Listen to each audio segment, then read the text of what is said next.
The Road to Oz by L. Frank Baum. Chapter 4. King DOX.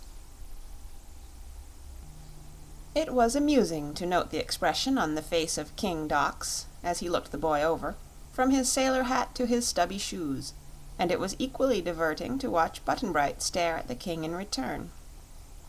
No fox ever beheld a fresher, fairer child's face, and no child had ever before heard a fox talk, or met with one who dressed so handsomely and ruled so big a city.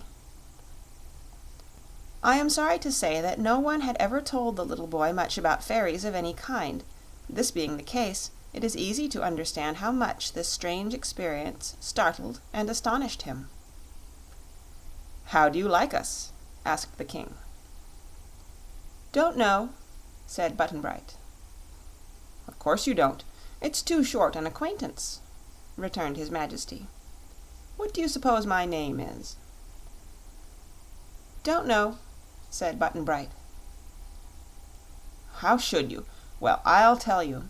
My private name is DOX, but a king can't be called by his private name. He has to take one that is official. Therefore, my official name is King Renard the Fourth. Renard, with the accent on the Ren." "What's Ren?" asked Button-Bright. "How clever!" exclaimed the king, turning a pleased face toward his counselors. "This boy is indeed remarkably bright. What's Ren, he asks. And of course Ren is nothing at all by itself. Yes, he's very bright indeed." "That question is what your Majesty might call foxy," said one of the counselors, an old gray fox. "So it is," declared the king. Turning again to Button-Bright, he asked, "Having told you my name, what would you call me?" "King DOX," said the boy. "Why?" "'Cause Ren's nothing at all," was the reply. "Good, very good indeed.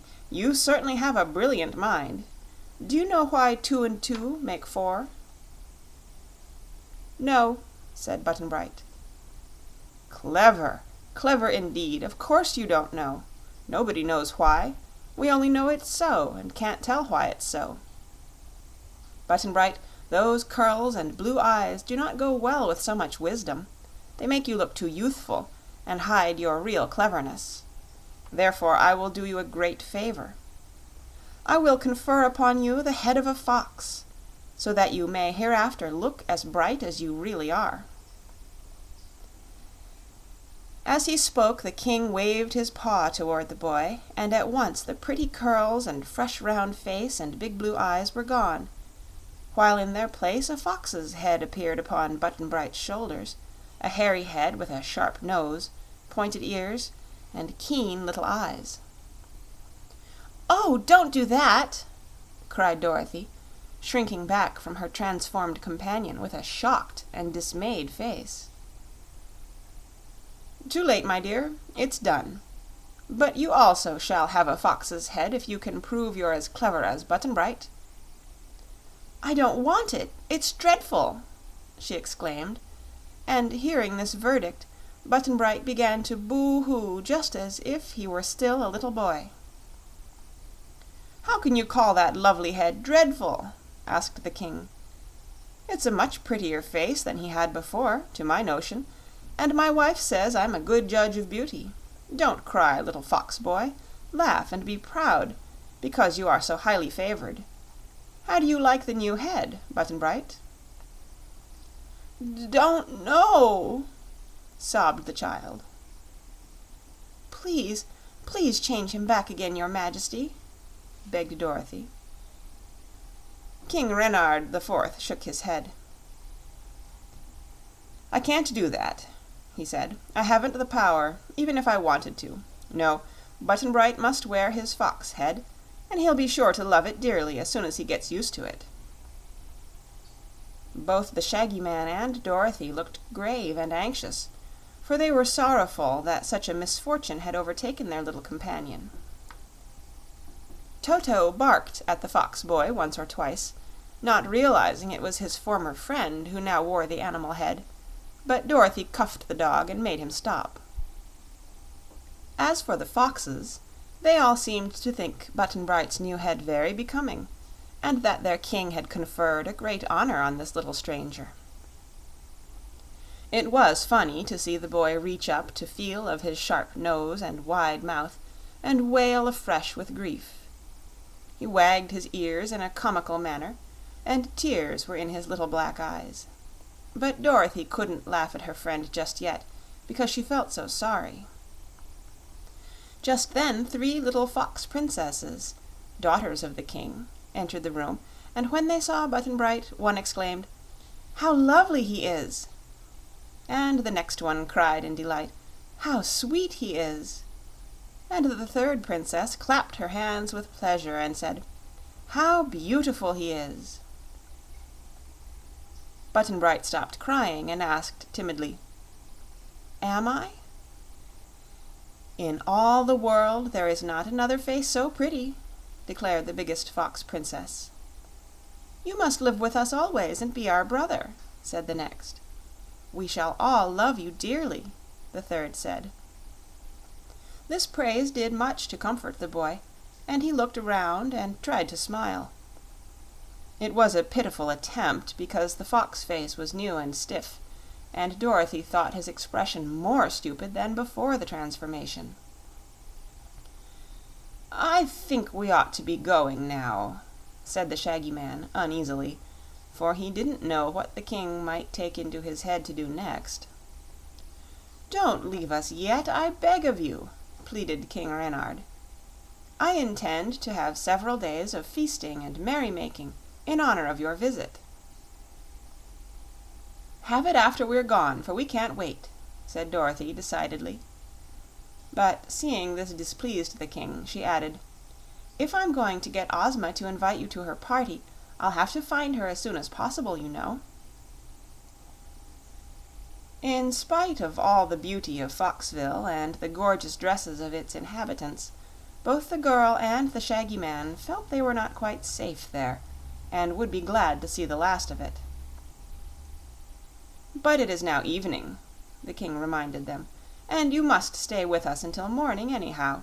Therefore I invite you to be my guests at dinner, and to attend the theater afterward and sit in the royal box. Tomorrow morning, if you really insist upon it, you may resume your journey." They consented to this, and some of the fox servants led them to a suite of lovely rooms in the big palace. Button-Bright was afraid to be left alone, so Dorothy took him into her own room. While a maid fox dressed the little girl's hair, which was a bit tangled, and put some bright fresh ribbons in it, another maid fox combed the hair on poor Button-Bright's face and head and brushed it carefully, tying a pink bow to each of his pointed ears. The maids wanted to dress the children in fine costumes of woven feathers, such as all the foxes wore, but neither of them consented to that. "A sailor's suit and a fox head do not go well together," said one of the maids, "for no fox was ever a sailor that I can remember." "I'm not a fox!" cried Button-Bright. "Alas, no," agreed the maid, "but you've got a lovely fox head on your skinny shoulders, and that's almost as good as being a fox." The boy, reminded of his misfortune, began to cry again. Dorothy petted and comforted him, and promised to find some way to restore him his own head. "If we can manage to get to Ozma," she said, "the princess will change you back to yourself in half a second, so you just wear that fox head as comfortably as you can, dear, and don't worry about it at all. It isn't nearly as pretty as your own head, no matter what the foxes say, but you can get along with it for a little while longer, can't you?" "Don't know," said Button-Bright doubtfully, but he didn't cry any more after that. Dorothy let the maids pin ribbons to her shoulders, after which they were ready for the king's dinner. When they met the Shaggy Man in the splendid drawing-room of the palace, they found him just the same as before. He had refused to give up his shaggy clothes for new ones, because if he did that he would no longer be the Shaggy Man, he said, and he might have to get acquainted with himself all over again. He told Dorothy he had brushed his shaggy hair and whiskers, but she thought he must have brushed them the wrong way, for they were quite as shaggy as before. As for the company of foxes assembled to dine with the strangers, they were most beautifully costumed, and their rich dresses made Dorothy's simple gown and Button-Bright's sailor suit and the Shaggy Man's shaggy clothes look commonplace. But they treated their guests with great respect, and the king's dinner was a very good dinner indeed. Foxes, as you know, are fond of chicken and other fowl, so they served chicken soup and roasted turkey and stewed duck and fried grouse and broiled quail and goose pie, and as the cooking was excellent, the king's guests enjoyed the meal and ate heartily of the various dishes. The party went to the theater, where they saw a play acted by foxes dressed in costumes of brilliantly colored feathers. The play was about a fox girl who was stolen by some wicked wolves and carried to their cave, and just as they were about to kill her and eat her, a company of fox soldiers marched up, saved the girl, and put all the wicked wolves to death. "How do you like it?" the king asked Dorothy. "Pretty well," she answered. "It reminds me of one of Mr. Aesop's fables." "Don't mention Aesop to me, I beg of you!" exclaimed King Dox. "I hate that man's name. He wrote a good deal about foxes, but always made them out cruel and wicked, whereas we are gentle and kind, as you may see." "But his fables showed you to be wise and clever, and more shrewd than other animals," said the Shaggy Man thoughtfully. "So we are. There is no question about our knowing more than men do," replied the king proudly. "But we employ our wisdom to do good instead of harm, so that horrid Aesop did not know what he was talking about." They did not like to contradict him, because they felt he ought to know the nature of foxes better than men did, so they sat still and watched the play, and Button-Bright became so interested that for a time he forgot he wore a fox head. Afterward they went back to the palace and slept in soft beds stuffed with feathers, for the foxes raised many fowl for food and used their feathers for clothing and to sleep upon.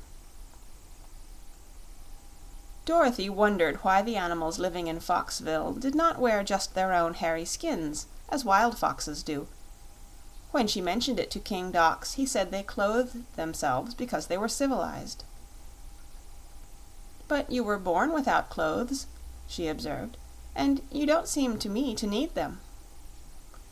"So were human beings born without clothes," he replied, "and until they became civilized they wore only their natural skins. But to become civilized means to dress as elaborately and prettily as possible, and to make a show of your clothes so your neighbors will envy you, and for that reason both civilized foxes and civilized humans spend most of their time dressing themselves." "I don't," declared the Shaggy Man. "That is true," said the king, looking at him carefully, "but perhaps you are not civilized." After a sound sleep and a good night's rest, they had their breakfast with the king and then bade His Majesty good-bye. "You've been kind to us, 'cept poor Button-Bright," said Dorothy, "and we've had a nice time in Foxville." "Then," said King Dox, "perhaps you'll be good enough to get me an invitation to Princess Ozma's birthday celebration." "I'll try," she promised, "if I see her in time." "It's on the 21st, remember," he continued, "and if you'll just see that I'm invited I'll find a way to cross the dreadful desert into the Marvellous Land of Oz. I've always wanted to visit the Emerald City, so I'm sure it was fortunate you arrived here just when you did, you being Princess Ozma's friend and able to assist me in getting the invitation." "If I see Ozma, I'll ask her to invite you," she replied. The Fox King had a delightful luncheon put up for them, which the Shaggy Man shoved in his pocket, and the Fox Captain escorted them to an arch at the side of the village opposite the one by which they had entered. Here they found more soldiers guarding the road. "Are you afraid of enemies?" asked Dorothy. "No, because we are watchful and able to protect ourselves," answered the captain. "But this road leads to another village peopled by big, stupid beasts, who might cause us trouble if they thought we were afraid of them." "What beasts are they?" asked the Shaggy Man. The captain hesitated to answer. Finally he said, "You will learn all about them when you arrive at their city, but do not be afraid of them. Button-Bright is so wonderfully clever, and has now such an intelligent face, that I'm sure he will manage to find a way to protect you." This made Dorothy and the Shaggy Man rather uneasy, for they had not so much confidence in the fox boy's wisdom as the captain seemed to have. But as their escort would say no more about the beasts, they bade him good-bye and proceeded on their journey. End of chapter 4.